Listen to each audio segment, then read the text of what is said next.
하나님의 말씀 봅니다. 신약성경 마가복음 12장 1절과 2절의 말씀인데 우리가 함께 읽도록 하겠습니다. 예수께서 비유로 그들에게 말씀하시되 한 사람이 포도원을 만들어 산 울타리를 두르고 접자는 틀을 만들고 망대를 지어서 농부들에게 세를 주고 타국에 갔더니 때가 이름에 농부들에게 포도원 소출을 얼마를 받으려고 한 종을 보내니. 아멘. 오늘 읽은 말씀 가운데서 2절의 말씀 다시 한번 읽겠습니다. 때가 이름에 농부들에게 포도원 소출 얼마를 받으려고 한 종을 보내니. 아멘. 제가 지난 1월 8일에 그 믿음의 존재성에 관해서 말씀을 한 바가 있습니다. 그리고 지난 주에는 믿기까지라고 하는 믿음에 관한 이야기도 했습니다. 작년에는 헛된 믿음과 참된 믿음에 관한 이야기도 했습니다. 믿음에 관한 이야기는 그야말로 비밀이라고 저는 봅니다. 그러한 것에 우리가 염두에 두고 그런 것을 우리의 마음에 두고 있다는 것을 전제하고 오늘의 말씀을 들어야 할 겁니다. 특별히 지난주에 설교했던 믿기까지의 과정에 관하여 심사 그리고 숙고를 했다는 것을 전제하고 오늘의 이 말씀을 우리가 읽어야 합니다. 오늘의 말씀은 그 후속편이기 때문에 믿음에 관한 성격을 여러분에게 말씀을 드리려 합니다. 믿음의 정의를 말하는 게 아니라 믿음의 정의는 학자들이 내리는 겁니다. 성경은 믿음의 본질을 말하는데 그것이 다른 말로는 믿음의 성격이라고 그럽니다. 그 누구의 성격은 그것의 본질입니다. 마치 비유를 든다면 어느 도시를 향하여 가고 내가 목적지로 가는데 내가 그 길에 이 길로 가면은 서울 방면의 길로서 몇 킬로 남아 있습니다 라고 되어 있는 표지판을 본다면 아하, 그것은 그 목적지 도달하는 그 성격이란 말이 좀 어울리지 않는데 그 목적지에 도달할 수 있는 길에 들어선 겁니다. 그것을 우리는 성격이라고 그럽니다. 그 캐릭터라고 하는 것은 그 사람의 본질입니다. 그림을 말하는 게 아닙니다. 이 외모를 그 사람의 본질이라고 하지 않습니다. 그 성격이라고 하지 않습니다. 그러한 그 값싼 단어로 이 본질이라는 이 말을 무너뜨려서는 안 됩니다. 내가 어떤 종류, 어떤 믿음을 가지고 있든지 간에 이 믿음의 성격을 가지지 않는다면 그거는 헛된 믿음입니다. 지금 여러분들에게 믿음의 본질을 제가 말할 겁니다. 오늘 말씀을 들으면서 나는 그러한 믿음의 성격을 가지고 있지 않다는 것이 판정이 되면 그는 여러분 지금까지 신앙생활 잘못한 겁니다. 지금 본질을 이야기하는 것이니까 조금 더 이제 확대한다면 너 인간성이 너 참 좋다. 우리가 인간 관계에 있어서 참 당신은 인간답네. 이 말을 우리는 인격이라고 그럽니다. 참 당신은 인격을 갖추어져 있네. 이 말은 풀어서면은 당신은 참 인성이 참 좋다. 정말 이 말은 또 다른 말로는 당신의 존재는, 당신의 본질은 참 좋은 거구나. 이러한 것입니다. 이게 행동과 그리고 그의 외모에 비해서 얼굴 예쁘게 생긴 것들은 꼭 그 장미가시 역할을 해요. 이 말은 사람이 외모로 드러나는 이쁨이 본래 그의 존재와 다르기 때문에 그 가시 역할을 해요. 저게 성격이 저게 표독스러워 가지고 저게 이제 드러나는 거야. 겉으로는 참하게 보이고 착하게 보이는데 이게 성질이 못돼서 그 성질을 말하는 거예요. 그 누구든 사람들은 본질을 보고 성질을 보고 사람을 접근하지는 않습니다. 이따금 그것을 본질을 잘못 판단해 가지고 아이고 내가 눈이 뒤집혀졌지, 아이고 너를 내가 사랑을 했다니, 아이고 내 업보다, 그래 이제 이렇게 그 사람을 보았을 때의 외모와 그 내면에 갖추어져 있는 인간의 본성이 다르다라는 것을 깨닫는 순간 이것은 그 어떤 것에 비교할 수 없을 정도로 이 붕괴라고 해도 붕괴, 막 속았다라고 하는 겁니다.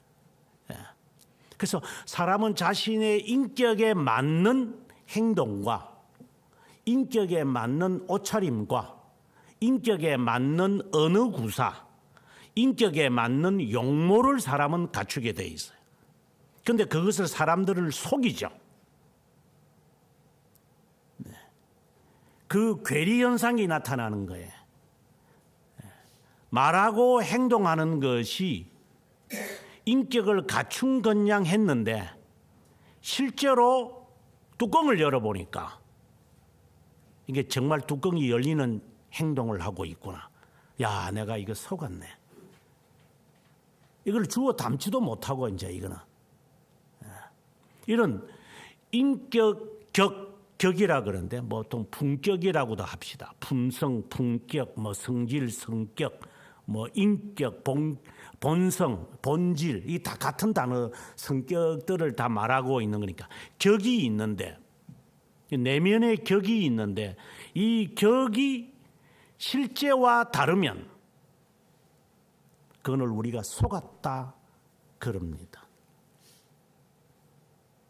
우리가 지금 말씀을 하려고 하는 이 믿음이라고 하는 것이 이것이 믿음인 줄 알고 배웠고 따라 살았는데 이게 아니구나 하면 믿음의 본질 성격에서 우리는 벗어난 겁니다.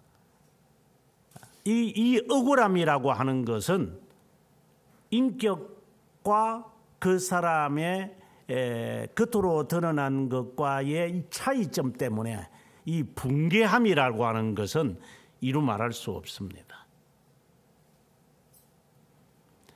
뭐 세상의 인격과 그리고 드러나는 행동이 동일한 사람은 세상에 있건데요. 이렇게 말하면서 이질적인 것을 칭찬하면 안 됩니다. 없다고 하더라도 있는 것을 전제하고 살아가야지. 은행 잃지 않은 사람들을 나는 본 적이 없다고 해서 너의 방종이 합리화되는 게 아닙니다. 그는 더 악한 자입니다. 전에도 한번 신뢰를 들었지만 이렇게 하면 안 됩니다. 이러면 그럼 너는 다 잘하나? 이런 식으로 반격을 해서 자신의 이 그릇된 불법을 합리화시키는 이 사악한 인간, 인성을 가지고 있습니다. 우리는. 이것이 잘 드러나는 게 부모와 인간관계에 있습니다. 부모가 야 이건 하지 마라 하면 그럼 엄마는 뭐 다 잘하고 살아서 지금까지 어떻게 했는데, 이런 식으로 부모에게 대하면 너는 더 악한 존재다. 모든 것이 틀린 게 아니거든요, 그분의 말이. 그런데 그렇게 행동을 하지 못한 것에 대하여 반박을 하면서 지가 어긋난 행동을 합리화시키는 것이니 너는 아주 교묘한 독사의 새끼와 다를 바가 없다. 이것은 우리에게 잘 드러나는 모습들입니다.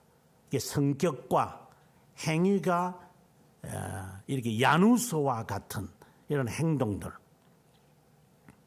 이제 거기에 이 법례에서 벗어나는 사람은 거의 없을 거예요. 저도 마찬가지고.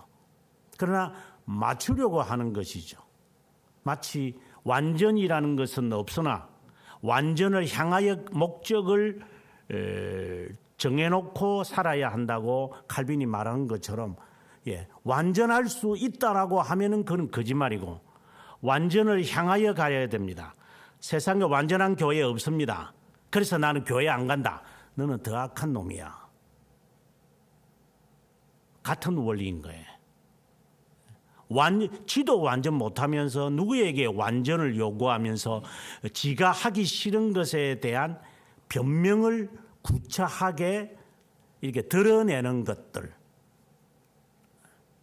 일반인들은 속을 줄 몰라도 저는 그런 자를 가리켜서 너는 혓바닥이 독사의 혓바닥이야. 다른 사람들을 속이려고 그런 말을 함부로 내깔리는 자들. 우리의 주제로 돌아와서 믿음이라는 것에 대한 성격, 본질, 이 본질에서 벗어난 채 나름대로 믿음이라고 하는 것을 여러분들이 전제하고 살아간다면 여러분은 속은 겁니다. 속았다? 아니면 자기를 속이는 겁니다. 마치 믿음이 없는 자인데도 믿음이 있는 척하는 사람입니다. 또 하나 신뢰를 든다면 이해를 돕기 위해서 이 길로 가면은 하나님의 나라로 향하여 가는 곧장 가는 길입니다. 이렇게 제시를 하면 꼭 그렇게 가야 됩니까? 다른 길로 가면서 이래도 구원을 받는다라고 이야기를 하는 것은 그는 적 그리스도와 같은 자입니다. 정말로 우리가 지난주 제가 전제를 했듯이 내가 하나님의 나라를 향하여 가는 것이 분명하냐, 목적지가 거기냐, 그 분명하게 정해놔야 됩니다. 나는 구원이 나의 목적지입니다. 하나님의 나라가 내가 도달할 곳입니다. 라는 것이 분명하다는 것이 전제가 되고 오늘의 이야기가 풀려져 가는 겁니다. 그 목적지가 없이 그냥 마누라가 원하니까, 자식이 원하니까, 내 아내가, 내 남편이 원하니까, 그냥 뭐 따라가주는 겁니다. 이거 뭐 가정에 문제가 안 일어나려니까 뭐 그렇게 할 수밖에 없죠.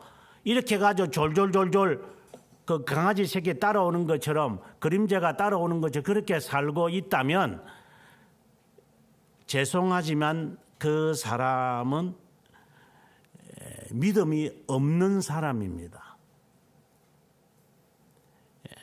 그래서 믿음의 성격을 통해 본질이죠. 내가 지금 지향하고 있는 것이 맞다면 여러분 스스로가 휴 하면서 하나님께 감사하십시오.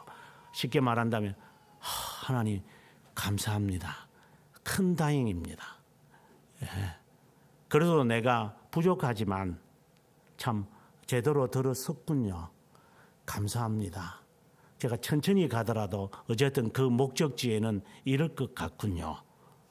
이러한 마음을 갖고, 그렇지 않고 오늘의 제가 말씀을 드릴 때 그런 것이 아니라고 한다면 두 가지 반응이 나올 겁니다. 아, 그러면 내가 고쳐야지. 이거는 내가 고쳐야 할 나의 숙제야. 라는 사람이 있을 것이고, 또 어떤 사람은 그게 뭐가 믿음이야 그게. 이런 거지. 라고 하며 반발하는 자가 있을 겁니다. 어떤 반응이 나타나든 저는 상관없습니다. 이것이 믿음의 성격이기 때문입니다.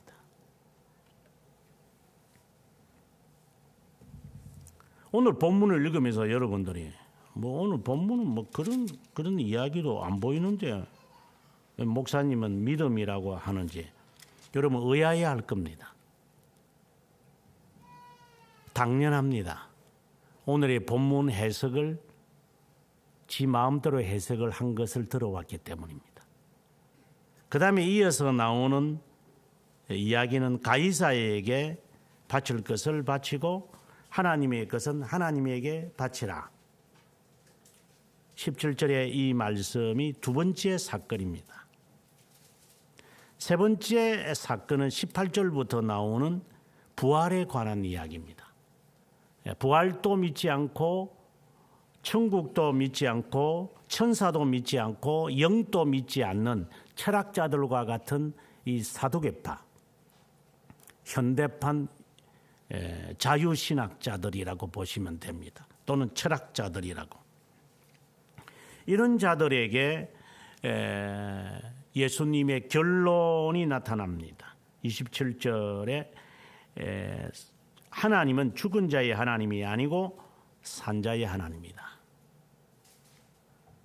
너희가 크게 오해했구나. 이 말은 너희들이 판단력이 없구나. 하나님에 대해서 너희들이 잘못 알고 있었구나. 사두개파들에게 이야기를 했습니다. 그리고 28절부터 주님은 또 하나의 사건의 이야기를 또 덧붙입니다. 바로 하나님의 나라가 멀지 않은 사람의 이야기를 합니다. 그리고 난 다음에 주님은 35절부터 서기관들이 예수 그리스도를 향하여 다윗의 자손이라고 했는데 이게 말이 맞는 말이냐? 다윗이라는 사람은 민족의 영웅입니다. 그런데 그 다윗이 그리스도를 두고 주라고 했다. 이걸 이해하겠느냐? 이 사람들이 이해가 안 됩니다. 점점 이제 난관에 부딪힙니다. 그리고 난 다음에 38절에서 40절에 이르는 과부의 재산을 탐하는 이야기를 주님이 언급합니다. 서기관들에게. 이 말도 이해가 잘 안 됩니다. 이제 점점 오리무중에 빠집니다. 아니 여러분들은 어떻게 이해가 됩니까? 지금 하는 이야기가 이게 여러분 충분히 이해가 됩니까? 마찬가지입니다. 우리도 이 무슨 말인지 모릅니다. 지금 이게 왜 이 말씀을 하셨는지. 그리고 마지막으로 헌금을 드리는 과부의 이야기를 하시면서 마지막 44절에 과부는 가난한 가운데 많은 소유, 그러니까 모든 소유, 생활부 전부를 넣었다. 이렇게 이야기하고 오늘의 장은 마무리됩니다. 물론 이 장이라고 하는 것은 이제 16세기에 이 성경을 이제 장들을 나누었죠. 물론 16세기라기보다는 이제 중세 시대에도 초대 교회에서도 성경을 이렇게 장으로 나눈 적은 있어요. 절로 나눈 것은 이제 종교개혁 시기에 와서 제네바 성경에 와서 비로소 이제 절이 나누어졌는데, 이 장이라고 하는 것을 이제 2000년 동안 이 성경을 사모하는 사람들이 뭐 정확하게 2000년은 아니겠지만 1400년 정도 됐겠지만 이것을 나누면서 제가 마치 지금 그 고백서를 번역을 하면서 제가 이렇게 문구를 나누잖아요. 좀 미안한 이야기지만 저도 신앙 고백서를 읽으면 어디서 문장이 끝나는지 모르겠어요. 굉장히 제가 힘들었어요. 그래서 이것은 좀 나눠봐야 되겠다. 이거 나도 힘들면, 아니 신학을 전공한 내가 힘들면 이것을 읽는 사람과 공부하는 사람 이게 얼마나 헷갈릴까. 이제 이런 생각을 가지고 이제 시도를 이제 12년 전부터 하나하나 하게 되어진 것이죠. 신앙의 선배들이 장을 나누었다는 것을 볼 때에 저는 의미가 있다고 봅니다. 자, 오늘 12장의 이 내용이 처음에는 오늘 우리가 이야기할 때 비유로 이야기를 하고 그 다음에 하나하나 서기관과 바리새파와 율법사와 같은 사람들의 이야기를 하고 마지막에 가서 과부의 이야기를 주님이 하고 마무리를 하는 것을 마가가 정리한 겁니다. 여러분들이 이 내용을 다시 한번 집에서 시간 날 때 시간을 만드세요. 만들어서 여러 차례 읽어보면 오늘 제가 말하는 것의 결론에 이르게 될 것입니다. 오늘의 이 말씀의 이 흐르는 이 맥락을 보면 너희들이 보는 하나님, 거기서 너희들이라는 거 다 포함됩니다. 너희들이 보는, 인간이 보는 하나님과 하나님 자신이 하나님을 표현하는 것의 차이를 볼 겁니다. 자, 우리가 세금 바쳐야 됩니까? 말아야 됩니까? 그때 주님이 그 동 좀 보자. 그 뭐가 있나? 가이사의 동상이 있네요. 그럼 가이사에게 바치면 되지. 이제 주님이 보시는 관점과 이 사람들이 보는 관점이 달라요. 그래서 이 사람들이 놀래버려요. 이야, 정말 대답이 매우 깊은 내용이구나. 그러면 두 번째 사건도 사두개파가 나와가지고 그래서 기업 물을 자에 관한 이야기를 쭉 설명하고 그러면 결혼을 다 7명하고 했는데 천국 가면은 누구하고 그러면 결혼이 될 것 같아요. 너희들이 참 모르는구나. 하나님은 살아있는 자의 하나님이지 죽은 자의 하나님이 아니다. 일침을 가했을 때 사두개파가 머리를 흔들 정도로 이들이 그 답이 정답인 것을 핵심을 찔러버립니다. 여러분 지금 이 내용을 지금 따라오십니까? 지금 뭔지 알겠습니까? 산자의 하나님과 죽은 자의 하나님이라고 하는 이 분별을 하는 것을 사두개파가 이해가 안 돼요. 우리도 마찬가지예요. 지금 제가 해설을 해야 여러분들이 그런 것이었군요 하고 이해가 될 거예요. 그렇다면 우리도 사두개파입니다.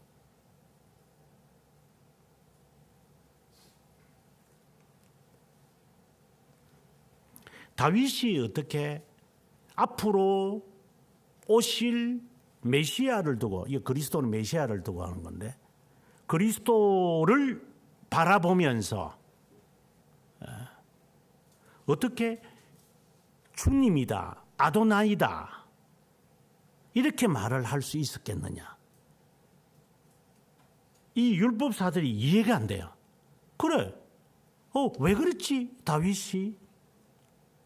그럼 너희는 아느냐? 그거 잘 모르겠습니다. 다윗의 씨, 다윗의 자손, 다윗의 줄기, 이새의 뿌리, 아브라함의 씨, 유다의 자손, 유다의 족속이라고 예수님에 대해서 예언을 하게 될 때 그 의미를 아느냐? 제가 여러분에게 질문을 여러분이 답할 수 있겠어요? 여러분들은 사두개파입니다.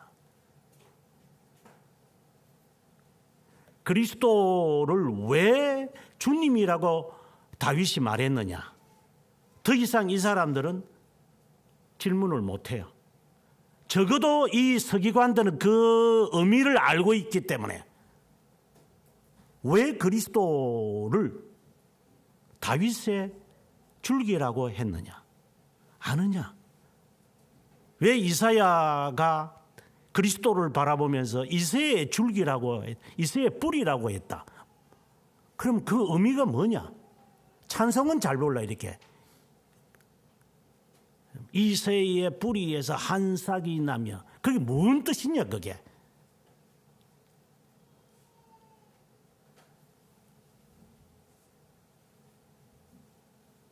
끝으로 예수님은 과부의 이야기를 하시면서 헌금께 넣는 것을 보는데, 이 헌금께 넣는 것을 보시며 주님이 하시는 말씀, 저 부자가 풍족한 가운데서 드리지 않았는데 모든 것, 자신의 모든 생활비 전체를 다 드렸다. 이거는 헌금을 내고 안 내고를 이야기하는 게 아니에요. 과부는 안다라고 하는 거예요. 과부는 적어도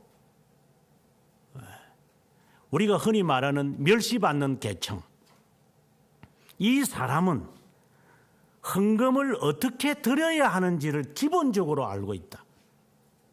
너희는 모른다 이 말입니다. 마치 우리에게 하시는 것처럼 내가 잃어버린 자를 내가 구원하러 왔다. 너희들이 멸시하는 사람들처럼 그런 사람들을 내가 구하러 왔다. 그래서 처음 되는 자는 나중 될 거고 나중 된 자가 천국 될 거다. 나는 병든 자를 구원한 의사지. 이 말에 대한 개념을, 그래서 환자를 돌보는 의사, 선교사들이 참 훌륭하고 뭐 가난한 사람을 구제하는 것이 참 훌륭하다. 이렇게 이 말을 사용할 수는 있습니다만은 그 말의 의미는 그 자체는 성격이 아니에요. 주님의 의도는 그런 의도로 한 게 아니에요. 그렇다면 다 저 바퍼하는 목사가 훌륭한 사람이 돼야 되겠죠. 내가 바퍼하지 못한다고 해서 가책을 받아야 할 하등의 이유가 없는 겁니다. 왜? 그 의도가 그것이 아니기 때문에. 사실 첫째 비유로 돌아와서 예수님께서 이제 한 비유를 들어서 천국 비유죠. 이거는 하늘 나라에 대한 비유입니다. 예수님은 비유로 말씀을 많이 하시니까. 그래서 이 하늘 나라에 대한 비유, 이것은 다른 말로 한다면 이 비밀에 관한 이야기입니다. 이 비밀이라는 것은 모든 자에게 알려지지 않은 겁니다. 하늘 나라는 비밀이다. 그래서 주님은 비유밖에 설명하지 않습니다. 그래서 제자들이 질문을 하죠. 예수님, 왜 비유로 말씀하십니까? 그냥 하늘 나라는 이거다 이렇게 정의를 내리면 안 됩니까? 내가 비유를 말해도 너희들이 못 알아듣는데 하늘 나라를 말을 한들 너희들이 알아듣겠느냐? 귀는 있어도 못 알아듣는다. 살아있는 송장이다. 주님이 얼마나 안타까우셨으면 비유로 설명을 해도 사람들이 못 알아듣습니다. 저도 마찬가지죠. 저는 이 비유들을 이제 비유에 관하여 박사학위 받은 그 교수가 있어요. 그래서 정말 비유에 대한 이야기가 많아서 이제 미국에서 공부하면서 이 비유를 어떻게 해석을 해야 되느냐, 이것에 당시에 30대 때 많은 관심을 가지고 서적을 봤어요. 답이 없어요. 그때 당시에 제 스스로가 이것을 내가 지식이 부족해서 그렇겠죠. 나를 이렇게 깨끗하게 깔끔하게 해석해 주는 사람이 이건 저의 무지를 인정하고 지금 하는 이야기. 없구나. 그러면 이건 깔끔하게 이해될 부분이 아니구나 하고 그냥 이렇게 덮고 그냥 지낼 수밖에 없었죠. 선한 사마리아의 비유를 말씀하실 때, 천국에 대해서 연회를 말씀하실 때, 그거 하나하나 주님이 말씀하시는 그 의도를 파악하지 못할 때 오는 이 답답함, 속에 얹혀가지고, 그래서 이걸 비밀이구나, 그렇게 정리하고 가야 되겠구나. 주님이 해설해 주셔야 비로소 깨달아지는 것이구나. 방금 이야기했던 많은 이야기들, 왜 다윗이 그 말을 했겠느냐? 왜 하나님이 산자의 하나님이라고 말을 했겠느냐? 왜 다윗이 주님을, 그리스도를 향하여 주님이라고 했겠느냐? 이것을 너희들이 아느냐? 저는 이러한 것에 대해서 어릴 때 모태신앙이니까 들으면서, 아니 말씀하셨는데 제가 못 알아들었겠죠. 저는 그렇게 봅니다. 주님은 천국 비유를 지금 하시는 겁니다. 이야기는 아주 단순합니다. 한 주인이 1절에 있는 말대로 하나하나를 잘 유의하게 보여야 됩니다. 한 사람이 있었다. 이것은 바로 하나님을 두고 하시는 이야기입니다. 하나님이 포도원을 만들었다, 에덴 동산을 만들었다, 이렇게 해도 됩니다. 그냥 세상을 창조하셨다. 이걸 잘못 해석을 하면은 그 영지주의자나 철학자들이 하는 것처럼 조물주가 이 육체의 물질 세계를 만들었다. 또 철학자들은 그런 거 없어, 그냥 만들어진 거야. 그냥 막 이게 뭐 세계의 우주의 무슨 변화가 이래가지고 이렇게 탁 만들어진 거야. 이렇게 엉뚱한 소리를 하는 겁니다. 그러나 주님은 한 사람이 포도원을 만들었다. 창조자 하나님을 이야기합니다. 산 울타리를 둘렀다. 산 울타리를 둘렀다. 이 말은 외부적인 짐승들이 오지 않도록 망을 세웠다. 지금 산돼지 오지 못하도록 뭐 우리나라 이게 철조망 계산을 하면 한 160kg나 된다더만. 그래도 산돼지가 막 내려온다 그러던데.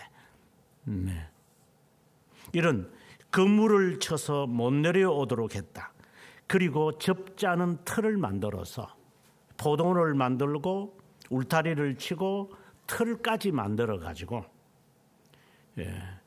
그것에 포도를 가지고 접을 만들라고 했겠죠. 망대를 지어서 농부들에게 망대도 지어서 이제 이 산 울타리로 오는지 넘어오는지 늑대들이 오는지 산돼지가 오는지 잘 보도록 관리하도록, 이 포도원을 관리할 수 있도록 멀리까지 바라볼 수 있는 망대, 이것까지도 만들었다. 그리고 농부들에게 세를 주었다. 소장인이죠. 넘기고 타국으로 멀리 가버렸다. 맡겼다는 거죠.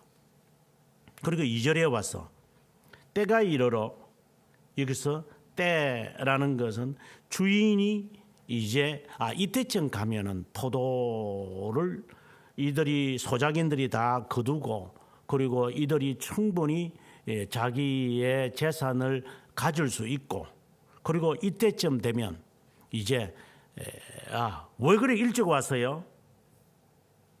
왜 이렇게 저에게 요구해요? 이렇게 불만이 나오지 않을 수 있는 그런 적당한 때가 이루어져서 이제 소출을 얻기 위해 종을 보냈다. 이것은 마치 예수 그리스도에 앞서 온 선지자들이라고 이야기할 수 있겠죠. 꼭 그렇게 해석을 안 해도 됩니다만. 근데 3절에 가니까 이 소작인들이 그 종을 심히 때리고 그저 보내고 공설에 공수구를 해서 보내버렸다. 마치 나무 땅에 살다가 청계천에서 사람들을 다 내쫓았는데 그때 당시에 많은 사람들이 청계천에 살고 있어서 다 내쫓아가지고 뭐 지금 같으면 저 백사마을인가 또 다른 마을들이 그 마을이라는 이름에 있는 그런 지역들이 있잖아요. 우리 서울 시내. 그래서 사람을 살게 했는데 이제 한 30년, 20년 살다니까 이제 자리 비워주세요. 이러니까 사람들이 뭐라고 해요? 배째라. 데모하고. 그래 일어났던 게 용산 그 사건이었잖아요. 공짜로 살게 해놨더니만 이제 국가에서 필요해서 이제 떠나시죠.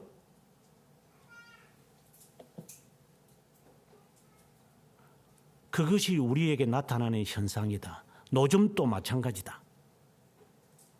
국가 땅에 저거들 장사하라고 이렇게 해놨다가 이제 거리 정비한다고 자 이제 장사하면 안 됩니다. 왜 장사하면 안 돼? 하고 데모하고 이런 모습과 같아 이 말입니다.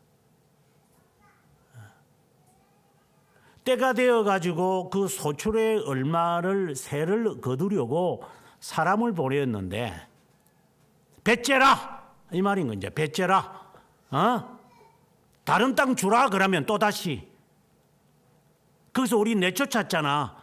그러니까 다른 데 갈 걸 줘. 아니면 이 아파트집을 한 채 주든가. 그러한 몰상식한 조선인들과 같아 이렇게 보시면 됩니다. 꼭 그것은 아니겠지만 그와 유사하다고 보시면 됩니다. 공짜로 실컷 사용해 놓고 이제 그 세금 내세요 라고 하면 왜 내가 세금 내는데 지금까지 안 낸 거 만약에 이런 일이 제가 살았던 미국에 있었다면 그 인간은 깜빵 가야 됩니다. 왜? 미국이나 영국의 이 사람들의 사고는 가만히 있다가 세금 조사를 딱 합니다.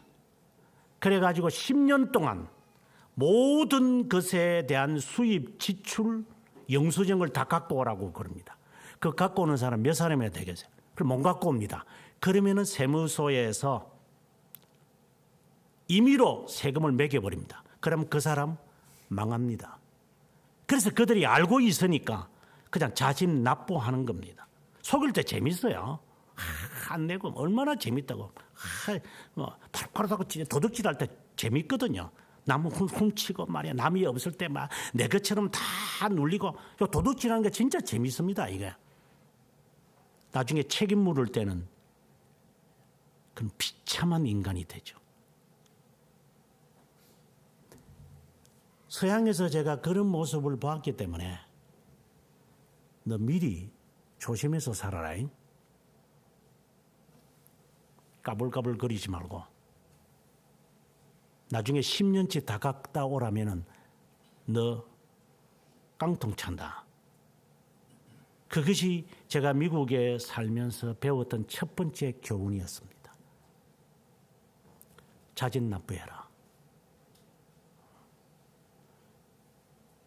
지금 마치 하나님이 우리들에게 한 종을 보내어서 세금을 내라고 하는데 적반하장도 분수가 있지.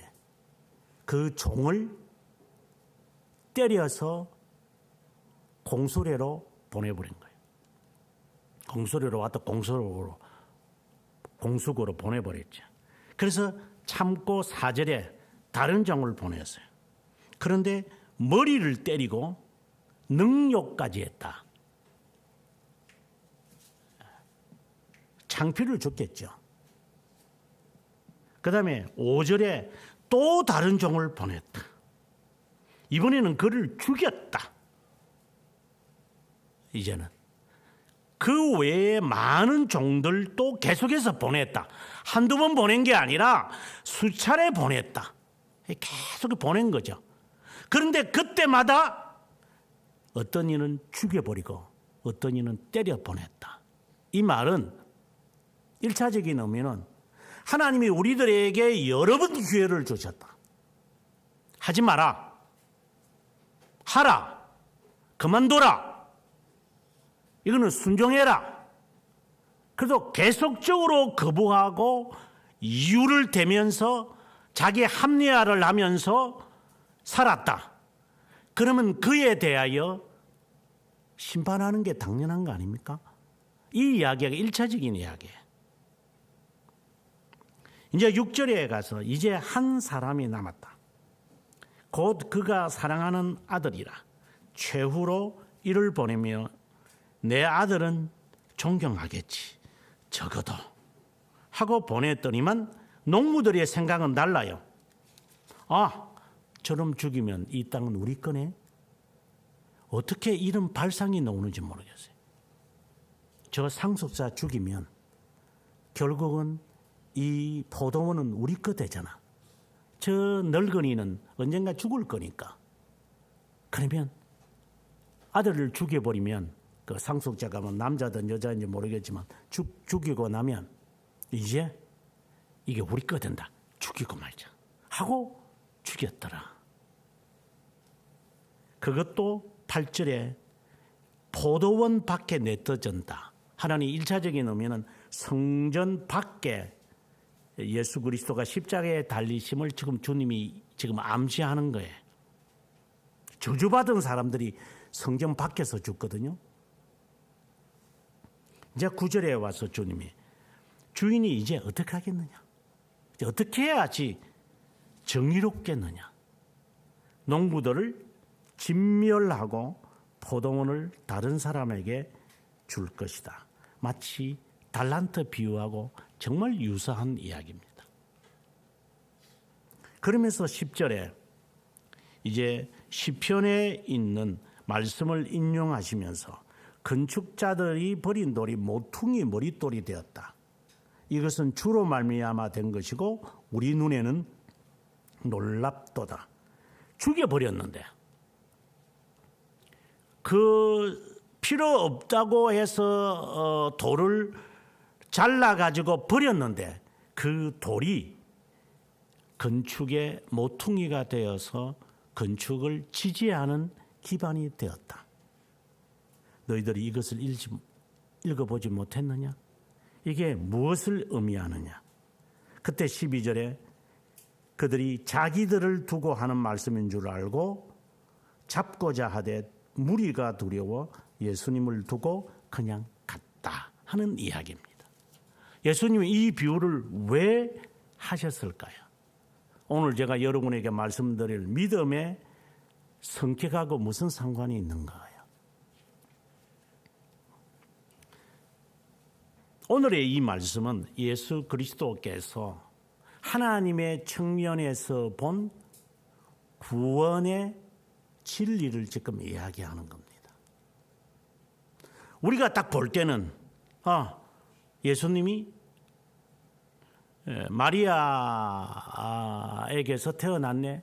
우리가 볼 때 그것은 르낭이라는 사람이나 뭐 슈트라우스라고 하는 사람이나 그리고 알버트 슈바이처라고 하는 사람들이 다 그런 그따위 소리들을 했으니까 한 인간이었는데 좀 더 올라가면은 반삼일체론자였던 루시안이라든가 아리안이라든가 이런 사람들이 다 예수 그리스도는 사람이라고 다 생각을 왜? 사람밖에 안 보이니까. 그래서 그 사람이 어떻게 이렇게 잘 살았는지 모르지만 정결하게 살다가 이제 그리스도가 되었구나 이런 말을 이제 하는 거죠. 그러니까 신적 존재가 되었구나. 이제 그런 흉내 내는 애들이 뭐 많지요 세상에. 내가 이렇게 하니까 정말 하나님이 이렇게 가시적인 복들을 주고 내가 이렇게 승승장구하는구나. 이야, 정말 예수 믿는 거 정말 좋구나. 예수 믿으면 이렇게 잘 이렇게 병도 낫고 이렇게 재산도 누리고 자손도 잘 되고 사업도 잘 되는구나. 이야. 만약에 이런 생각을 가지며 예수를 믿었다면 당신은 헛다리 잡은 사람들이에요.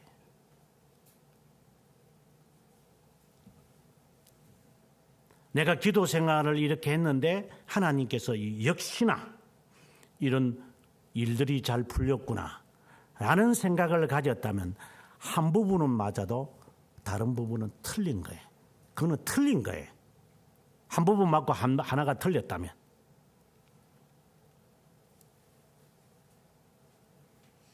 맞는 것에 관심을 가지지 말고 틀린 것에 관심을 가지세요. 그건 틀린 거니까.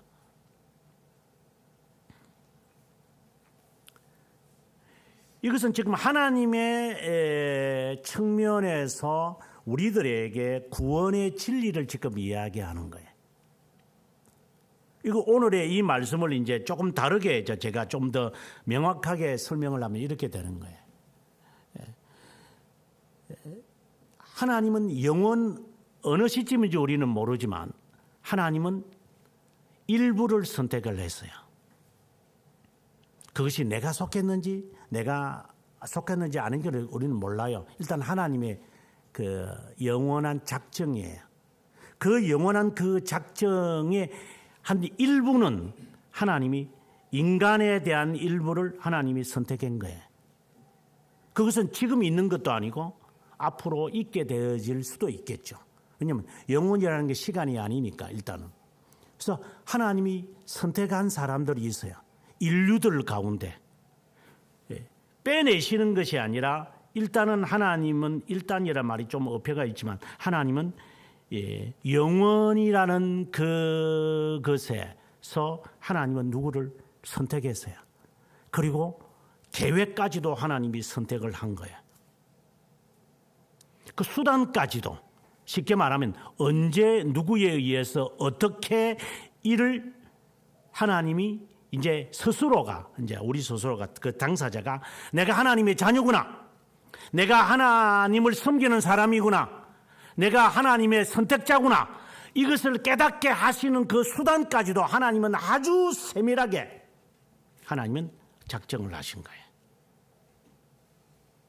하나님은 우리가 흔히 말하는 티미하신 분이 아니에요. 주묵국으로 식으로 하신 거 아니에요. 세밀한 1.1획이라도 하나님은 정교하게 딱 준비하셨어요. 이것은 인간이 상상을 못할 정도예요. 근데 꼼꼼한 사람이 있다는데 저는 지금까지 인생을 살면서 꼼꼼한 사람이라고 하는데 저 스스로도 그러지만 꼼꼼하지 않더라고. 지하는 일에는 꼼꼼해. 그러나 매사에 꼼꼼하지는 않아요. 그래서 꼼꼼하다는 말을 이렇게 치밀하게 계획을 세우고 하는 것 그것도 다 헛소리구나.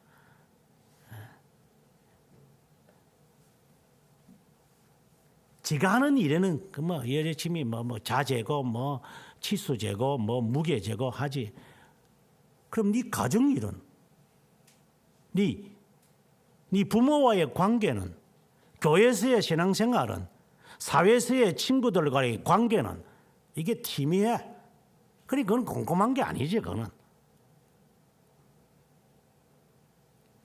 그러니까 그런 인간을 두고 하는 게 아니라 하나님은 완전하게 하나님은 수단까지 딱 정해놨어요.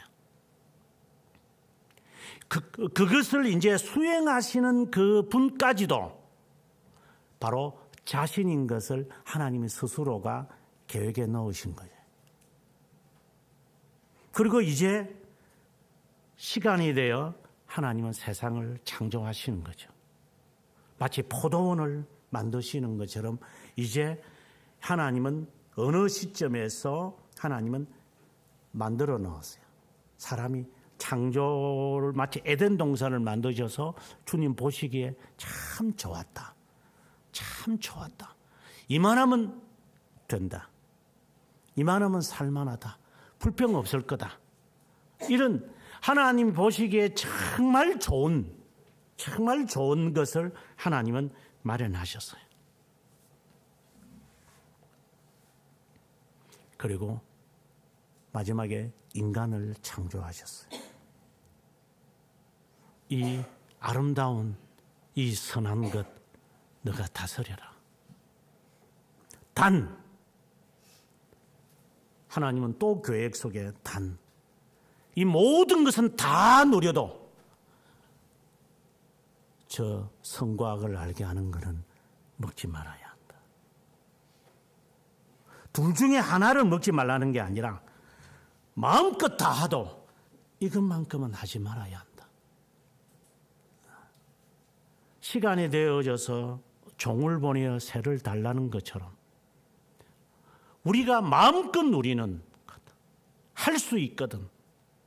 내가 할 수 있는 한 다 해라. 네가 할 수 있는가. 마치 우리에게 인생에게 하시는 것처럼 다 하나님이 자유를 주셨습니다. 그런데 인간은 굳이 하지 말라는 것에 관심이 있는 겁니다. 그래서 그것에 어겨서 하나님과 대립관계에 있게 되고 만 거죠. 그러면 우리는 또 하는 말이 내 같으면 안 한다. 어이, 저희 아담 말이야. 멍청한 게 말이야. 내 같으면 안 따먹고 살지. 만약에 그런 사람이 있다면 당신은 정말 호락말크다 진짜. 죄 없는 상태에서 지음을 받은 자가 죄를 짓는데 죄 있는 가운데 있는 우리가 아담보다 낫겠다라는 말이 논리적으로 성립하지를 않아요. 너는 하나 따먹는 게 아니라 아마 모르지 뭐 아담이 하나 따먹은지 몰라. 너는 아마 거기 달리는 거 수천 개 다 먹을 거다. 너는 이 도둑놈들아. 마치 아까 이야기한 것처럼 왜 이렇게 하십니까? 예, 이렇게 하면은 너는 그러면 다 지키나? 이렇게 하는 거나 똑같은 거니까. 더 악한 놈이니까 그거는. 그러나 이것은 하나의 시작에 불과 시간 속에서의 시작에 불과한 것이기 때문에 하나님은 이제 그 가운데서 살아가는 수많은 하나님의 자녀들도 있겠고 또한 하나님이 그 유기된 자가 이미 있으니까 아담이 낳은 자 중에 버려진 자들이 있을 수 있는. 어떻게 아담이 유기된 자를 낳게 할 수 있어요? 정말 이걸 뭐라고 말해야 되나 이 꼬마들한테 진짜. 야 임마,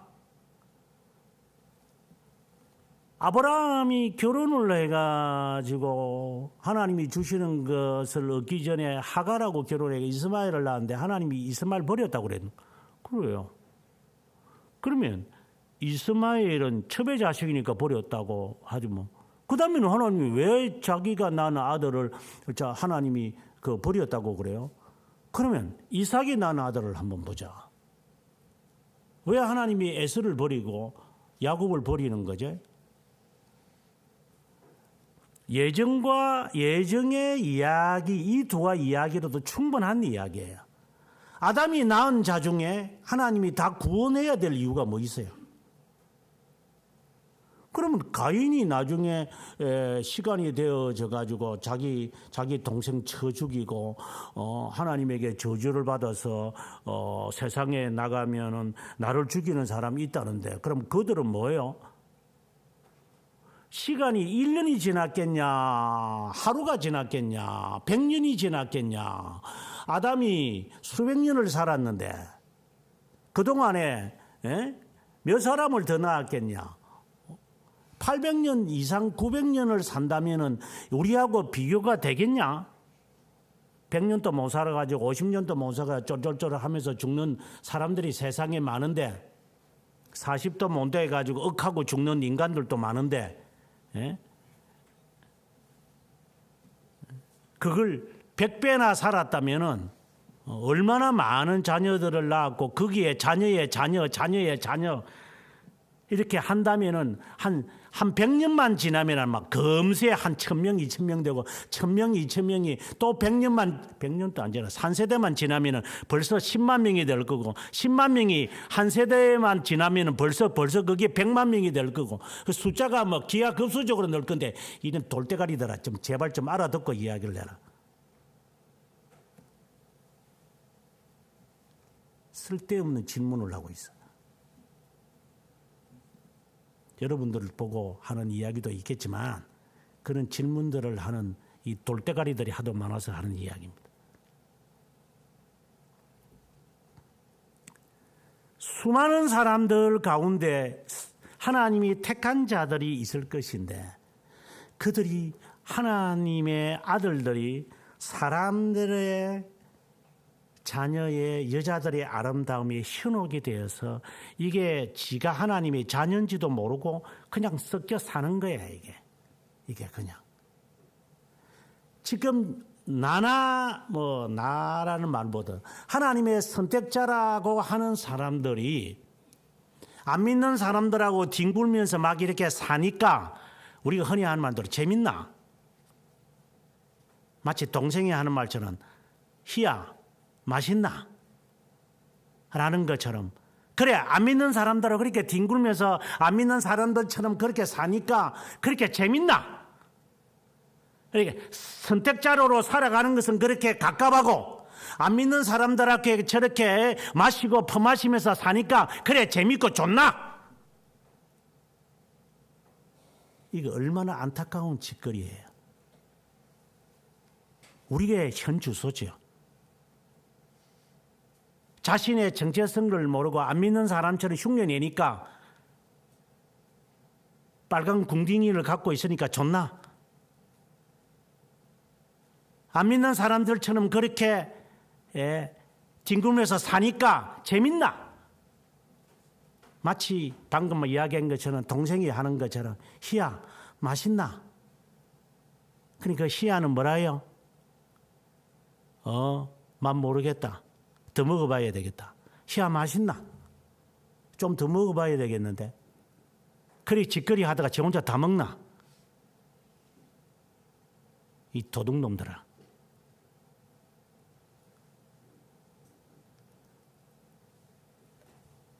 여러 번 기회를 주어서 너는 하나님의 자녀다. 너는 그렇게 살아서는 안 된다. 너는 바르게 살아야 된다. 하나님이 정확한 시간에 정확한 방법을 가지고 그렇게 말을 해줘도 우리는 거기에 동의를 안 해요. 당연히 네가 저주를 받은 게 당연한 거 아닌가. 그러니까 나중에 또 인생 또 이라면 또 하나님에 대하여 저주하고 있어요. 일반인들이 하는 이야기입니다.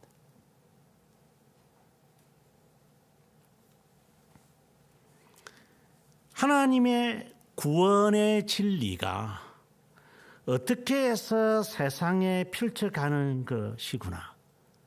결국은 자신이 마지막으로 인간으로 오신 거구나. 그냥 와서 야 너는 선택된 자니까 너 구원받았다. 너는 선택된 자니까 너는 구원받았다. 이렇게 하면 될 텐데. 그래도 괜찮을 텐데 굳이 당신이 왜 죽어야만 합니까? 이게 사탄이 원하는 거였으니까. 통쾌하니까. 그렇게 핍박을 받으면서 잔인하게 인간 가운데서도 그 고통에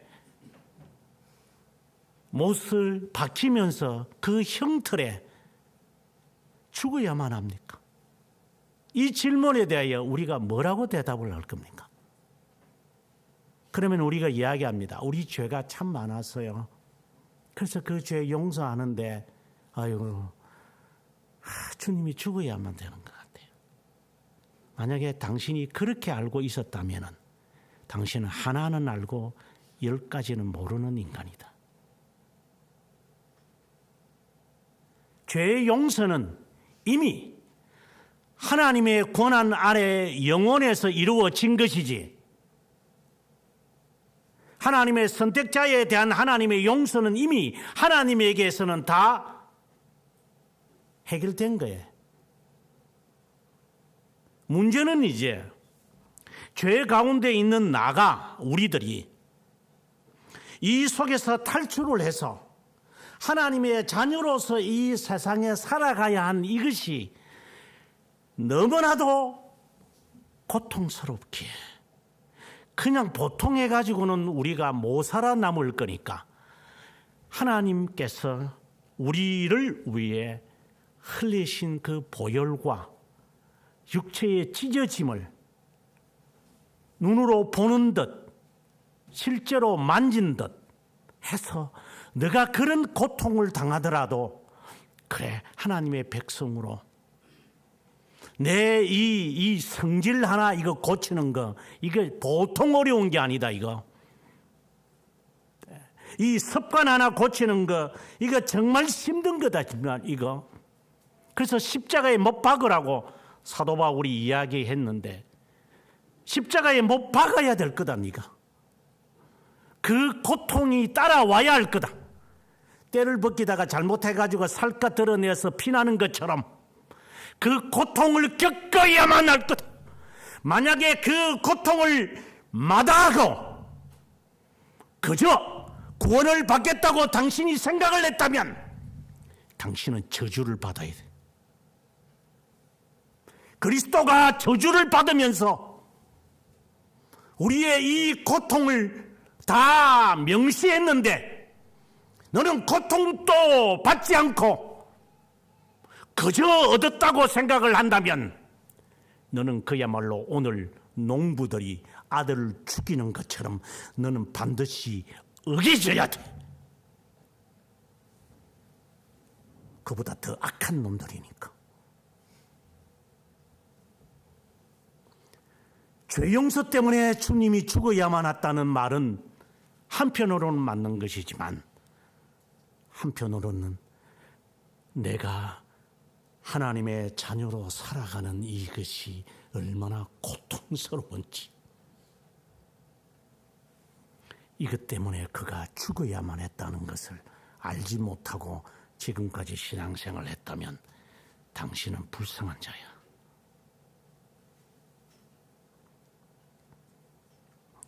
저는 기독교 강요를 주석을 하면서 정말 많은 깨달음이 있었습니다. 전율도 느꼈지만 이 기쁨을 이기지 못해서 정말 많은 시간을 보냈습니다. 정말 진리를 찾고 싶어서 스스로 결정한 고통의 시간을 외국에서 쓸데없이 외국에서 시간을 젊음을 인생을 다 허비하면서까지 내가 여기서는 더 이상 배울 게 없는가 봐. 한국에서 가르쳐줄 자가 없는 것을 깨달았다. 이것은 떠나야 되겠다. 결국은 내 스스로가 시간과 내 몸의 대가를 지불해야 되는 거. 이게 그냥 앉아가지고 책 몇 권, 100권, 200권, 1000권 읽어서 될 문제가 아니야, 이거는. 그 고민의 시간을 저는 13년을 지냈습니다. 내가 더 이상 여기에 머물러야 할 이유는 아닌 것 같다. 내가 이제 몸으로 뛰어야만 한다. 추상적으로 말은 잘해요. 주님 십자가에 못 박히셨으니 주여 저를 용서해 주세요. 주님 뜻대로 살겠습니다. 하나님 사랑합니다. 주여 눈물 흘리면서 집회하고 애들 눈물 흘리게도 해보고 가슴을 찢게 제가 안 해봤겠어요? 부흥사로서 숱한 역사들을 만들어내봤어요. 그러나 내 마음속에서는 답이 없어요.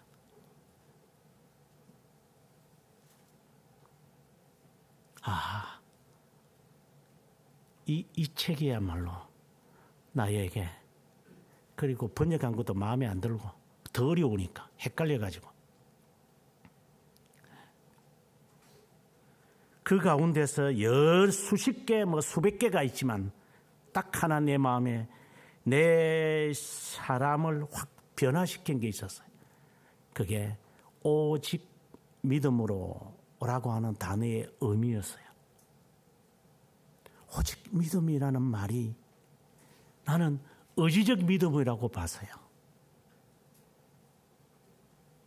그래서 여러분도 상상을 못할 정도로 하나님께 기도 생활을 했어요. 정말 20대 초에 예수님은 6시간 동안 십자가에 못 박히셨으니 내가 이 밤새도록 내가 손을 들고 내가 기도하리라 하다가 나중에 한 30분 지나니까 이게 눈 뜨고 보니까 손이 여려와 있더라고. 나는 들었다고 생각을. 그래서 강대상에 가서 아래 강대상에 이제 뭐 그때 당시에 있었으니까 아래 강대상에 가서 손을 붙들고 밤새도록 기도하면서 하나님 당신의 고통을 조금이라도 느끼고 싶습니다 하는 것을 매일 밤 보낸 적이 한두 번이 아닙니다. 저는 그게 그리스도의 고통에 참여하는 거로 저는 봤어요. 그렇게 배웠기 때문에. 다 허탕 짓을 했어요. 제가 그렇게 밤에 나가서 울부짖은 이 청년이 답을 찾으려고 했다면 적어도 스승이라고 하는 놈들은 와서 그래 청년 언성 그런 것은 이 길로 가야 돼 라고 나에게 왜 말해주지 못했나. 아니 내가 안 들었는가? 내가 못해서 그렇겠지. 그래서 신학의 문을 두들길 수밖에 없었어. 신학에서도 답을 못 찾았어요. 하지만 그래도 주님의 사랑이 넘치니까 그렇죠. 그냥 그 갖고 있는 요만한 그 코딱지 같은 누껍 같은 그 하나 그 깨달음 가지고 열정을 가지고 어린아이들에게 청년들에게 대학생들에게 이렇게 외쳤지만 여전히 나에게는 부족했죠. 나는 의지라고 생각을 했어. 믿음이. 내가 노력을 하고 내가 힘써 살면 하나님이 나에게 믿음을 더한다고 생각을 했어. 그는 공설에 공석으라 허탕치는 것이었어. 오직 믿음은 그런 뜻이 아니라 신앙의 선배들이 말했던 생명을 내놓고 내걸고 우리에게 했던 이신이라는 이 말은 행함을 내려놓아라라고 하는 말이구나. 다른 말로 자랑하지 마라. 또 다른 말로 까불지 마라 이 말이구나.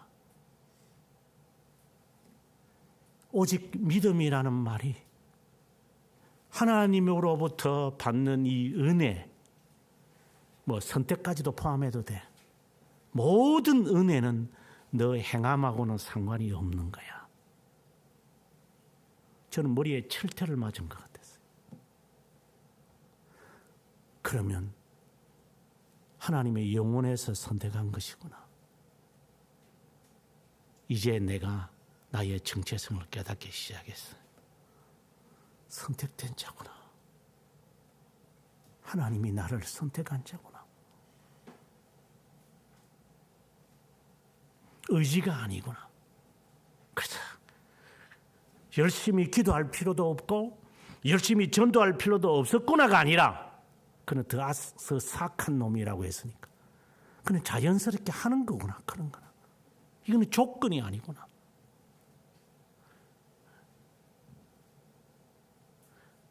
쉽게 말한다면 예배 전에 와서 정말 준비해야 되는구나. 은혜 받으려고 오는 게 아니라 은혜 받은 자로서 내가 느끼든 안 느끼든 당연하게 하는 거구나. 이게 받은 자가 눈물을 흘리면서 옥합을 깨뜨려서 발을 씻는 거구나. 믿음이 없어서가 아니라 그가 은혜를 깨닫지 못하는 거구나. 아직 자신의 정체성을 못 깨닫고 살아가는 거구나. 불쌍한 존재구나.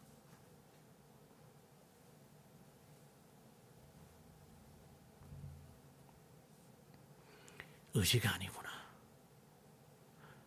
이제 의지로 정말 어쩔 수 없이 내가 전도해야 되겠구나. 어쩔 수 없이 바르게 살아야 되겠구나. 어쩔 수 없이 내가 성경을 읽어야 되겠구나가 아니라 이거는 선택된 자이기 때문에 자연스럽게 하는 것이구나. 오시안드가 우리들에게 거짓말을 시키는 게 믿으면 믿음이 우리를 본질을 바꾼다고 그랬잖아요. 그래서 내 본질이 바뀌어진대요. 믿음을 받으면. 이런 사기꾼 같은 놈. 지금도 그와 같은 견해를 주장하는 루터파,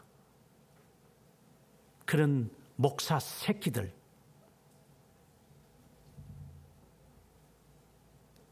그런 거짓말을 해서 월급을 받아 처먹는 놈들,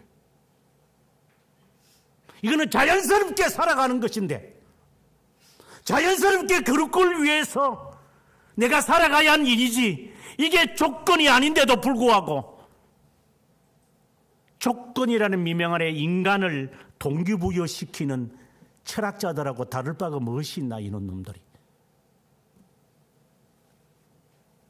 거기에 감동이 없는 나를 보니 나도 똑같은 놈이구나.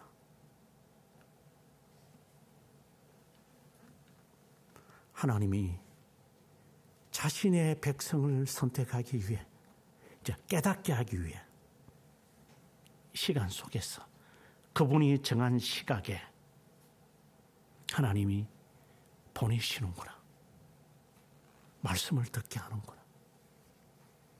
그리고 배우도록 하셔서 그리스도를 알게 하시는구나. 그리스도에게까지 가야 되는구나. 그것을 아는 지식이 뭐가 돼요. 어느 날 그러더만. 저유교에 있어도 지금은 신학 박사지만, 그때 제가 우리 교회 개척할 때부터 기독교 강요를 가르쳤거든요.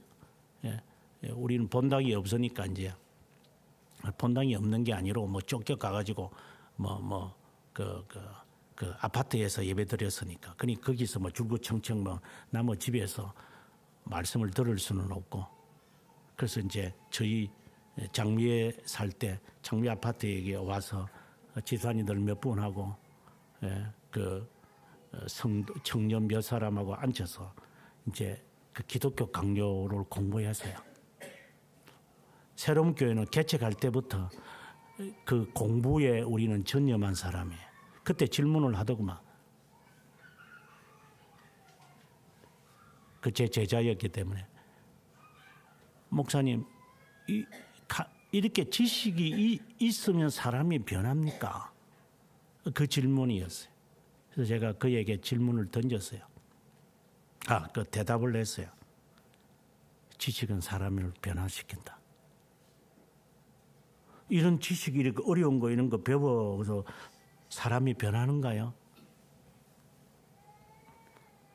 네가 이런 어려운 것을 몰라서 네가 안 변한 거다.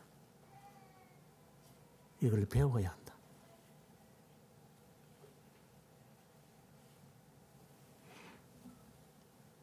그리스도에게까지 가야 합니다. 그리스도는 하나님이시구나. 당신이 하나님의 자녀를 죄악 가운데 있는 사람을 빼내시기 위해, 그 말이 적당한 것 같아요. 빼내기 위해 그 고통이 엄청난 고통이라는 것을 알고 계시기에, 아니 주님의 고통을 말하는 게 아니라 내가 그냥 빼내려면 그게 그냥 빼내는 것이 아닐 거다. 그렇게 고통이 겪어져야 할 거다. 그것을 이미 아시는 하나님이시기에 당신이 그렇게 극한 상황에 고통을 당하시는군요. 저는 예수 믿는 게 아주 쉽다고 봤어요. 그래서 어릴 때부터 은사 그런 운동을 교회들마다 다 하니까 막 기도하면 그래서 하나님께 능력 달라고 어제 오후에 제가 그 교회 가서 했던 게, 능력 받고 목회할 때도 능력 받으면 되잖아. 이런 거 설교할 필요 없어요. 간단한 이야기예요. 여러분 순종들게 하려면 간단한 이야기예요. 내가 하나님께, 이거는 이제 잘못된 말이지만, 내가 하나님께 기도해가지고 여러분 발병 나게 만들 수 있어요. 저주받게 할 수 있다고.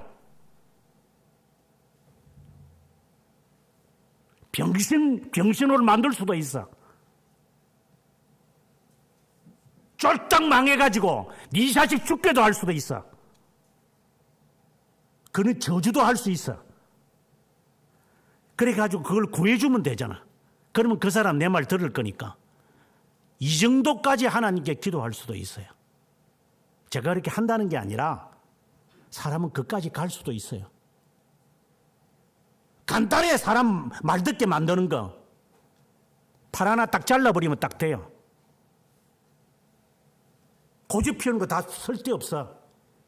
네 자식 하나 딱딱 죽이게 만들고 이 말 들어라 하면 그 사람 말 들어요. 간단한 방법이야. 하나님이 그렇게 하시진 않아요.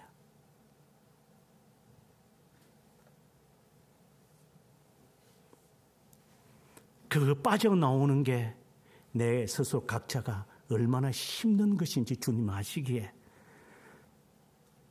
이 언약을 생각해라. 내가 너를 위하여 흘리는 피다. 이 피를 잔을 통하여 마실 때마다 내 고통을 기억해라. 내 찢어짐을 기억해라. 그리고 너가 말씀대로 살아가는 것이 그렇게 밤마다 주님이 고독스럽게 기도하는 것처럼 힘들 거다. 그냥 되는 게 아니다. 구원받는 게 힘든 게 아니라 자신의 정체성을 가지며 말씀대로 순종하며 살아가는 게 그렇게 고통스러울 거다. 죄 용서하는 게 힘든 게 아니라 너가 하나님의 자녀로서의 삶이 인생에서 그렇게 고통스러울 거다. 그때마다 나를 기념하라.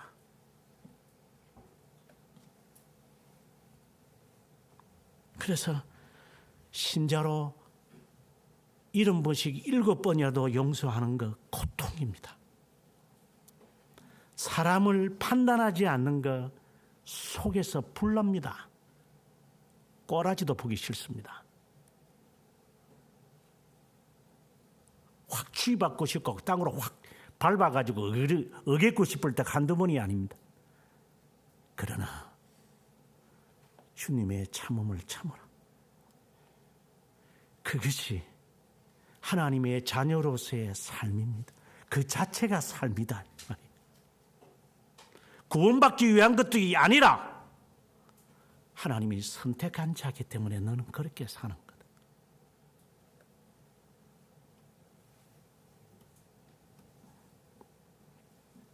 주님이 죽으신 이유가 죄 용서 때문에 죽인 게 아니에요. 하나님의 자녀로서의 삶을 살게 하시기 위해서 그분이 죽으신 거예요. 앞서 말한 것처럼 오시안더처럼 의지다. 의지로 막 그냥 고함 치르고 큰 소리 치고 하면은 하나님이 나에게 믿음을 주는 줄 알고 그런 착각에 빠진 의지적 믿음을 내려놓아라.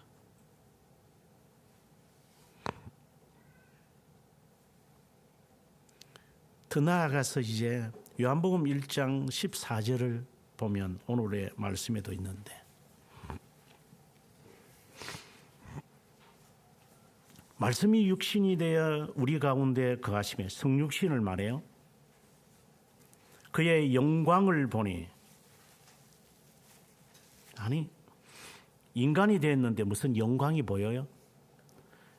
인간 되신 분을 우리가 보니 아버지 독생자의 영광이요 하나님이라는 말이죠. 하나님이시라는 거예요. 그분에게는 은혜와 진리가 충만하더라 이렇게 말해요. 저는 이 말씀을 읽으면서 그래 맞다. 은혜와 진리가 충만하더라. 이게 무슨 말입니까? 이게 무슨 말로 여러분 지금까지 들었습니까?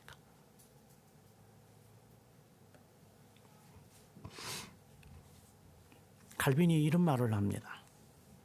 3권 2장에서 믿음에 대한 이야기를 하다가 담대함에 대한 이야기를 칼빈이 하는데 우리가 믿음이라는 게 확신이 있고 제가 여러분에게 설명했다시피 확신이 있고 확실함이 있다 그랬어요. 그래서 제가 믿음의 존재성 설교할 때 제가 이 말을 강조했죠. 히브리서 11장 1절을 가지고. 확실함은 하나님이 주시는 거예요. 그래서 보이지 않는 것들에 확실합니다. 이렇게 말한 거예요. 히브리서에서. 거기서 우리말에는 증거다 이랬는데 본래는 확실함이죠. 여기서는 하나님의 약속을 말하는 거예요. 약속.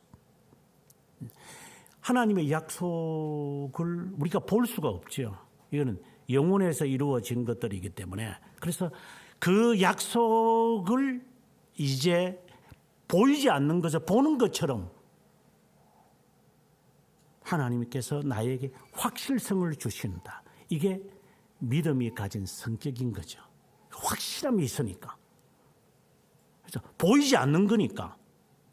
그런데 보이지 않는 것에 대한 확실성, 이것은 보이는 것보다도 확실한, 앞서 제가 첫 마디에서 여러분들에게 사람을 볼 때는 깔끔하게 보이고 말이야, 멀쩡하게 보이고 말이야, 사람의 능력 있게 보이는데 이게 살아보니까 이게는 완전히 이거는 개 돼지보다 못하네 이게 이제. 그럼 우리는 인간성이 왜 이래 이게? 아니 사람이 말이야 멀쩡하게 생겼는데 뚜껑을 열어보니까 이거는 이 인간이 아니야. 이건 늑대지. 우리는 그렇게 속아요. 안 속는 사람은 우리 아무도 없어요. 그래서 결혼하기 전에 기도를 많이 하라는 말이 그 말인 거예요. 그래도 속는데 왜 지 방식으로 기도하니까 이런 인간을 주세요라고 기도하니까 그것도 기도라고 하는 거예요. 그 안에 가가지고 그냥 저기 산에 가서 연불이나 외우라 그냥 앉아가지고. 기도도 그 따위로 하는 거고.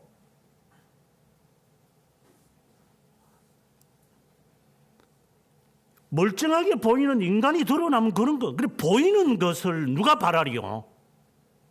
보이지 않는 것을 바랄진데 믿음으로 행할지니라. 사도 바울이 나중에는 그 말까지 하죠. 로마서에서.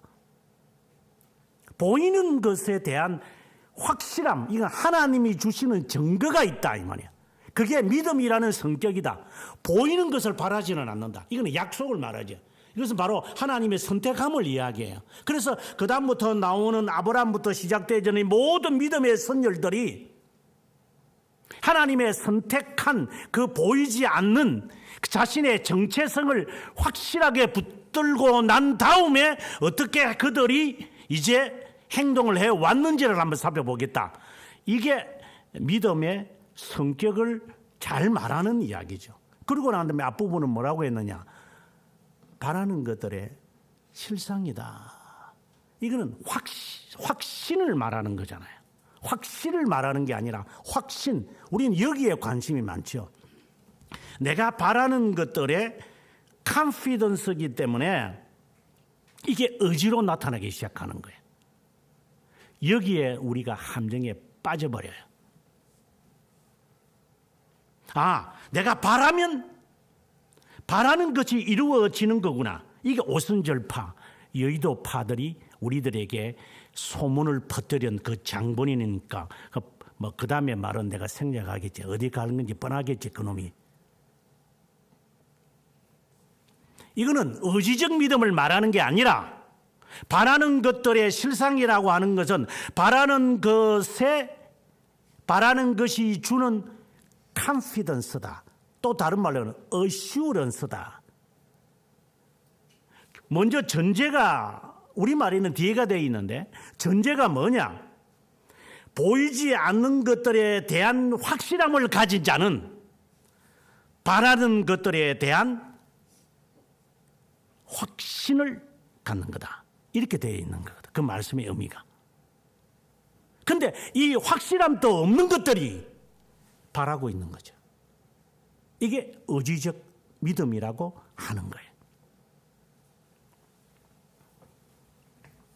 그러면 그 확신은 어떻게 해서 얻어지는 거예요? 간단한 얘기로서는 확실성에서 확신이 주어지겠죠. 그건 사실이죠. 확실에서 확신이 주어지는 거니까. 그래, 하나님이 주신 거다 이 말인 거죠.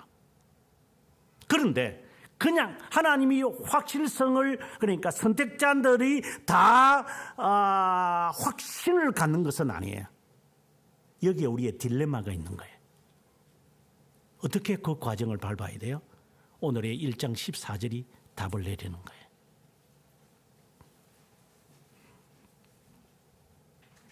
은혜와 진리가 충만하다. 이 말은 다른 말로 좀 더 정확하게 번역을 하면 은혜로움과 진실함이 충만하더라. 여기서 은혜라고 하는 것은 하나님에게서 주어지는 것이고 진실이라는 말은 우리가 담당하는 것을 말합니다.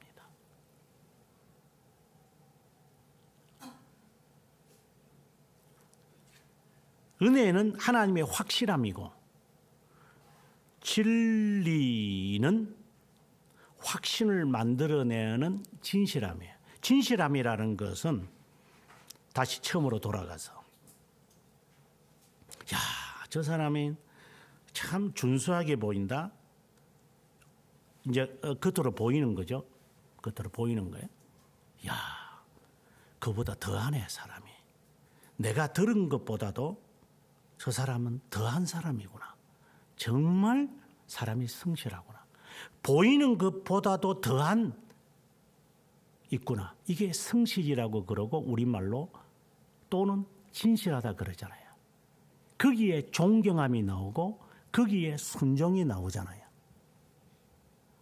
내가 당신을 알고 난 다음 당신을 내가 처음에 볼 때보다도 당신은 진국이다. 야, 참 당신이 내가 당신과 같은 사람을 내가 만난다는 게 정말 고맙다. 더 내가 충성을 해야, 충성이라고 해야 되나? 사랑을 해야 되겠다. 잘 보셔야 됩니다. 은혜를 하나님이 허락하시는 거예요. 내가 은혜를 받았는지 안 받았는지 우리는 모르잖아요. 그런데 하나님의 이 약속이, 확실함이 삶 속에서 현실화되어져 가는 거예요. 실제화되어져 가요. 쉽게 말한다면 기도하니까 하나님이 응답하시더라. 이런 것과 같아요. 내가 하나님의 말씀을 따라 이렇게 순종하니까 그 결과는 이렇게 나타나는구나. 그와 같다고 생각하시면 돼요. 그게 은혜와 진실함이라는 말이에요. 그게 시편에서는 여기에 시편 89편 14절에서는 의와 공의가 주의 보좌의 기초라. 인자함과 진실함이 주 앞에 있나이다. 이 말인 거예요. 하나님의 은혜는 진실하군요. 그 말씀은 그대로 이루어지는군요.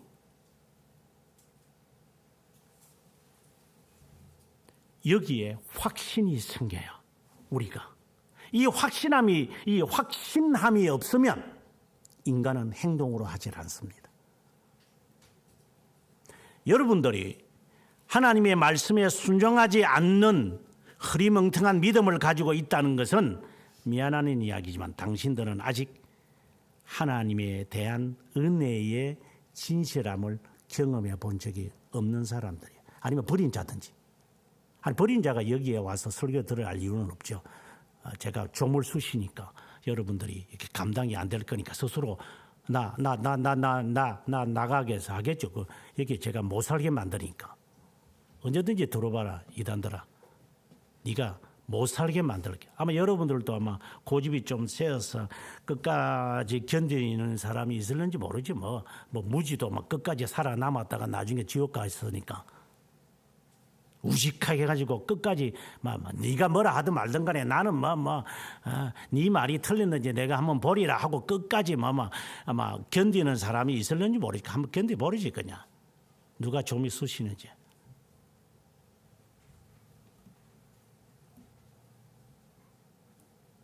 저는 먼저 부뚜막에 올라가지 않습니다.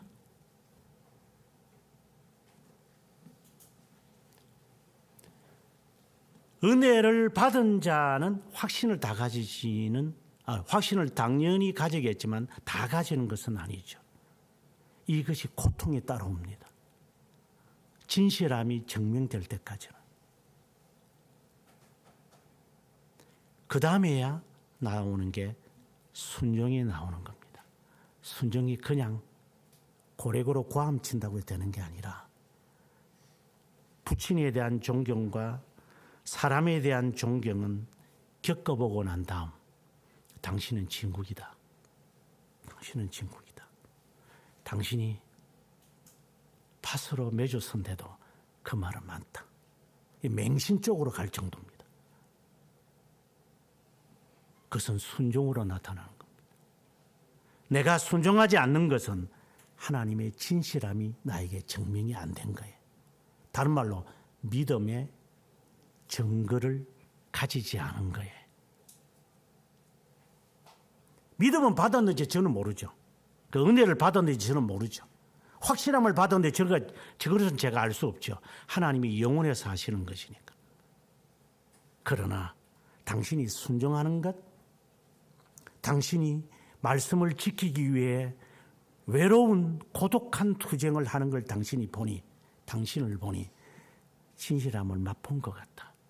그리고 그 고통 속에도 당신이 순종하는 걸 보니 당신은 진실한가 봐.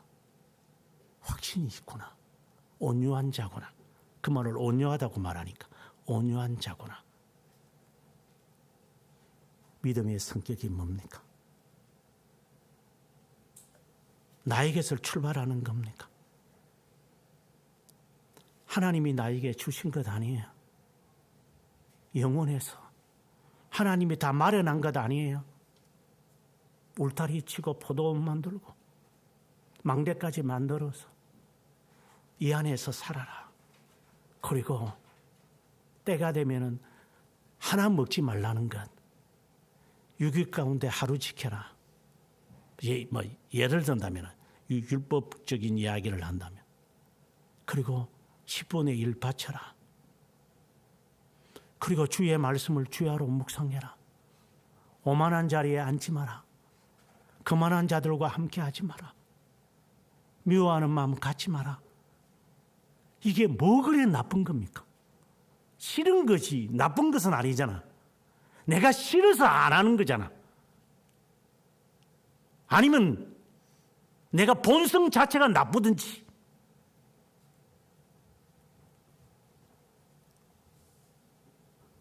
하나님의 자녀라는 확신은 내 마음에 있습니까?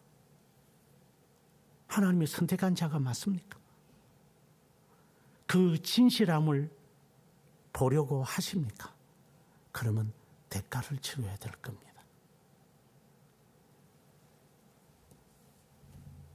그는 십자가 지는 고통입니다. 그런데 그것을 겪을 때마다, 그것을 겪고 이길 때마다, 근데 이걸 뭐 추상적인가 실제로 이야기해야 되는데요. 실제로 한다면, 예를 든다면 저희 할머니 이야기를 들을게요. 여러분들 한 사람 한 사람 제가 지적해가지고 실제화가 네가 잘못됐다고 말할 수는 있어요. 제가 여러분들 새벽마다 이름 부르면서 기도하기 때문에 내가 그 정도는 제가 다 지적해낼 수 있어. 그러나 그렇게는 안 하겠어요. 적어도 은혜를 받은 자가 진실함을 겪는 그 과정의 일례는 들어볼게요. 저와 함께 오래 있었던 사람은 알겠지만 저희 정조모가 1세대예요. 예수 믿는 사람. 그들은 며느리가 시부모의 말을 안 듣고 교회 간다? 이거는 죽여도 돼. 그때 당시는. 그러나 주일을 가기 위해 정말 손이 발바닥 되도록 그렇게 일을 많이 주더래. 시부모들이. 그래도 일을 다 하고 뜬 눈으로 다 세고 주일날 교회 갔다 오면 시아버님이나 시어머니가 밥주걱 가지고 때리지 않도록 하려고 그렇게 수고하고 애썼대요. 얼마나 네가 참는 거 보자 하면서 그렇게 하랬대. 그렇게 해서라도 이 주일은 내가 지켜야 한다. 이거 하나님의 날. 이거 도둑질하면 안 돼. 이거. 그 교회 가서 말씀 듣고 그 말씀대로 살아야 돼. 이 준비를 그렇게 하면서 자기가 평생을 지냈기 때문에 여러분들을 제가 바라볼 때 주의를 하나 엄수하려고 어떤 짓을 하는지 제가 묻고 싶어. 어떤 짓을 하고 있어요? 토요일이니까 내 날이니까 네 맘대로 할 짓 다 하나? 그러니까 주일 오면 피곤하나? 힘드나? 그것은 짓거리지. 그게 짓이 아니고 뭐겠나 네가. 이 날이 네 날이가. 도둑놈들아. 도둑질을 한 번, 두 번 해라. 그러면 사람이 습관이 될까 두렵다. 주님의 말씀을 지키기 위해서 어떠한 대가나 손해나 손실이라도 내가 각오하겠습니다. 예를 들어 사람들이 너는 미친년이야. 예, 미친년입니다. 너는 도둑놈이야. 도둑놈입니다. 그 말 다 듣겠습니다. 하지만 이것만큼은 저는 놓치지 않을 겁니다. 그런 자가 진실함을 맛을 본 사람들의 모습들입니다. 친구들 모이는데 미안하다. 내 지금 교회 가야 되겠다. 그 말 못하는 너는 진실함이 없어. 뭐 친구들하고 있는데 어떻게 친구가 반명이 주더냐? 뭐 다른 사람들이 일을 하고 있는데 나 혼자 회사에서 못 봐. 야 임마, 네 평소에 어떤 짓을 했기에 사람들이 당신은 가도 돼. 그래, 당신은 가도 돼. 당신은 갈 자격이 있어. 왜 그런 말할 정도로 하지 못하느냐 너는. 얼마나 불성실하게 살았으면. 부모가 되어가지고 자녀에게 어디가 있는데 교회를 가는 그 정도의 꾸지람을 들을 정도로 행동이 그렇게 경거망동하며 살았나? 가라. 당신은 예수쟁이니까 당신은 그 자격이 있어. 그 말은 못 들을 정도로 짓거리를 지금까지 해왔나? 그러니 당신은 은혜와 진리가 가득하다는 말을 이해하지 못하는 거죠.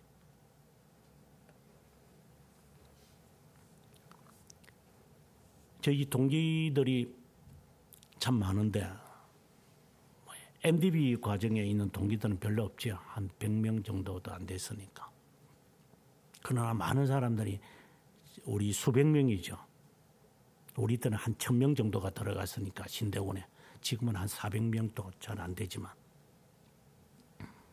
저는 많은 시나 동기들 다 훌륭한 분들이 많지만 그중에 제가 지금도 잊지 못하는 동기 한 명이 있어요.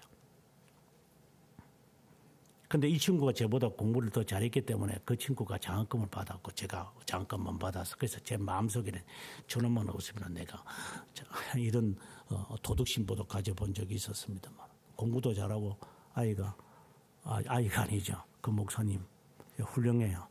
근데 이분이 이제 제가 영국 오기 전에 먼저 영국에 왔어요. 영국에 와서 공부하고 석사 받고 그냥 한국으로 돌아와서 목회하시더라고요. 그래서 저는 저런 분이 학자가 돼야 될 텐데 하는 생각을 하면서 참 미안한 감을 갖고 있어요. 제가 영국 가서 친구들한테 이야기 들을 때 한국에 많은 이제 신학생들이 와서 공부를 하는데 유독스럽게 딱 드러나는 한 분이 있대요. 그래서 그분이 어떤 분이냐 하고 이야기를 제가 이제 가서 들었죠. 그리고 한국 와서도 이제 몇 번 만났어요. 그 벨패스트에서 그러니까 웨일즈에서 공부하신 분인데 그 학교장이 이제 학장이 하는 말이래요. 나는 여러 한국 목사님들이 봤지만 당신같이 정직한 사람을 저는 본 적이 없습니다. 한 사람이 제가 방금 말하는 그 목사님이에요. 그래서 내가 무슨 일을 하는데 그래 정직하다고 그랬더니 별뚝스럽게 하는 거 아니야? 하니까 진짜 별뚝스러워. 우리는 그냥 대강 할 때가 많으니까 대강 이렇게 숙제도 내고 카피해고 내고 막 이런 글인데 이 사람은 모든 것에 자기 영국인이 바라볼 때도 정확하고 정직하게 하더래요. 그래서 내가 장학금을 줄 테니까 총장이 이제 학장이죠. 학장이 총장 내가 등록금을 대줄 테니까 너 여기서 더 공부해라고 해도 그는 스스로 하는 말이 저는 목회자지 학자가 아닙니다 하고 다른 사람에게 주십시오 하고 돌아왔대요. 우리 동기 1000명 가운데서 진짜 유별난 인간입니다. 저는 그 목사님을 보고 닮고 싶습니다. 뭐가 난 사람, 유별스러운 인간. 그러나 그 사람은 목사입니다. 신문에 한 번도 기재되지 않았고 우리 교단 신문에 한 번도 사람들이 그 사람이 어떤 분이라는 걸 저는 모르지만 사람들은 모르죠.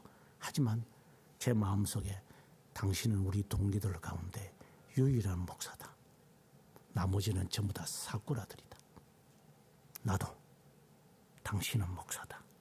제가 모르는 목사님도 있을 수 있겠지만 제가 만난 사람 가운데 당신은 정직한 사람이다. 당신은 진짜 신자다. 그 사람은 하나님의 진실함을 맛본 사람이에요. 여러분 어떤 사람이 되렵니까? 유별난 사람? 힘들 겁니다. 포기하십시오.